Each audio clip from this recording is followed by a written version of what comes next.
Dennis Nielsen's life began with a broken family. Born on November 23rd of 1945 in Fraserburgh, Scotland, he experienced the absence of a loving father and the subsequent abandonment of his family. Dennis's jealousy grew as he watched affection showered upon his siblings. It was his grandfather who became his guiding light, until tragedy struck when he was just 5. The loss of his beloved grandfather left a void in his young heart, one that would shape his future in unimaginable ways. Dennis's obsession with death had already begun. The trauma that haunted. At the tender age of 8, Dennis faced another traumatic incident. The relentless tide dragged him out to sea, but an older boy saved him from the clutches of the unforgiven waters. Shy and introverted, Dennis continued his education, excelling academically. He found solace in art and history, his favorite subjects.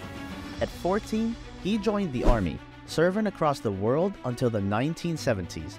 However, his increasing awareness of his sexual desires forced him to isolate himself from others. Dennis's retirement from the military marked the beginning of a dark descent into self-destructive behavior. The lonely descent. As a closeted gay man in the 1970s, Dennis yearned for connection and acceptance. Desperate to find a monogamous relationship, he turned to alcohol and frequented gay bars, but it only intensified his self-loathing. Dennis's behavior grew more worrisome with each passing day. In 1973, he encountered a young man named David Painter, who accused him of breaching his privacy and invading his sleep. Though questioned by the police, Dennis was released without charges. The failed relationships and deep unhappiness pushed him further down a dangerous path, unleashing the beast. In the late 1970s, Dennis's yearning for a long-term relationship turned him into a monster. Stephen Holmes, a 14-year-old boy, fell victim to his twisted desires. Dennis lured him into his home, where they drank together until morning. When Stephen tried to leave, he was strangled to death. The depravity continued with his attempt on Andrew Ho's life, followed by the murder of Kenneth Ockenden. Dennis posed for Kenneth's body and photographed his macabre creations. He embarked on a spree, claiming more unidentified victims until the disposal of the remains became his grim routine. The discovery. Dennis's murderous rampage came to an end when authorities began investigating the clogged drains in his building. Unbeknownst to them, they were about to uncover the horrifying truth. The police arrived at his flat, detecting the stench of decaying flesh. Dennis feigned ignorance, but was ultimately exposed as the culprit. As the investigation progressed, bone fragments and bodily matter were discovered, leading to the shocking revelation that Dennis had claimed at least 15 lives since 1978. His reign of terror was over, and justice would finally be served. The trial begins. The courtroom was filled with anticipation as Dennis Nielsen's trial began on October 24th of 1984. The air was thick with tension, and the eyes of the jury were fixed upon the defendant. Nielsen, maintaining his plea of not guilty, faced a barrage of accusations and evidence presented by the prosecution. The central argument revolved around Nielsen's state of mind during the killings. The defense sought to establish that Dennis had not been in control of his actions and should be charged with manslaughter instead of murder. The prosecution, on the other hand, aimed to prove premeditation and a sound state of mind. The prosecution began by presenting a compelling case, highlighting the gruesome details of murders and the disturbing behavior of the accused. They called witnesses who had encountered Nielsen, painting a chilling picture of his actions. One of the witnesses, Douglas Stewart, bravely shared his harrowing escape from Nielsen's clutches. He recounted the nightmarish ordeal, describing the moment when he was able to overpower Nielsen and flee to safety. The defense tried to undermine Stewart's credibility, pointing to his prior sale of his story to the press and his consumption of alcohol that night. Next on the stand was Paul Nobbs, a university student. His testimony provided valuable insight into Nielsen's manipulative behavior. Nobbs spoke of his encounters with Dennis, how he felt lured into the accused's home, and the unsettling atmosphere he experienced. His emotional account left a lasting impact on the jury. As the witnesses shared their chilling experiences, the lead investigator, DCIJ, took the stand to explain the circumstances surrounding Nielsen's arrest. He recounted the calm demeanor of the accused and the evidence Nielsen himself had provided, showing a shocking lack of remorse for his victims.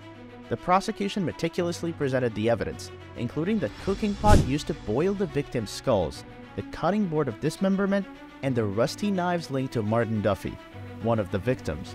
The courtroom gasped at the horrific display, further solidifying the heinous nature of Nielsen's crimes. In an attempt to challenge the prosecution's claims, the defense called 2 psychiatrists to the stand. They argued that Nielsen's emotional difficulties and inability to see people as anything other than objects prevented him from being held fully responsible for his actions. However, the theories were met with skepticism. Dr. Anthony Medawar, one of the psychiatrists, had spent extensive time interviewing Nielsen and asserted that he did not have a personality disorder. Instead, he portrayed Nielsen as a manipulative individual who objectified people, emphasizing that he was not a slave to any disorder. After passionate closing arguments from both the prosecution and defense, the jury retired to deliberate. The weight of the decision rested on their shoulders as they carefully considered the evidence presented before them. The verdict and sentencing. Days turned into weeks as the jury deliberated Dennis Nielsen's fate. The public's curiosity intensified and media coverage of the trial reached a fever pitch. Finally, on a tense day in the courtroom, the jury returned with their verdict. Dennis Nielsen stood before the judge, his eyes locked on the jury members. The room fell silent as the foreperson announced the verdict. Guilty. The weight of the words echoed throughout the chamber, piercing the air with a mix of relief and solemnity. The judge, his voice firm and authoritative, delivered the sentence. Dennis Nielsen was sentenced to life imprisonment with a whole life tariff, ensuring he would spend the rest of his days behind bars. The courtroom erupted in a mix of emotions, with victims' families finding solace in the justice served. Despite the outcome, Nielsen remained emotionless, his face impassive as he was led away. The media frenzy surrounding the trial gradually subsided, but the impact of Dennis Nielsen's crime would forever haunt the memories of those affected. The aftermath. In the aftermath of Dennis Nielsen's trial and sentencing, the community and the country at large grappled with the chilling reality of his crimes. The public questioned how such a predator could have gone undetected for so long, and authorities faced scrutiny for their failures that allowed his murderous spree to continue. The case sparked conversations about the treatment and monitoring of individuals with dangerous tendencies, as well as the importance of mental health support and resources. It served as a reminder that society must remain vigilant and responsive to the signs of potential danger lurking within our midst.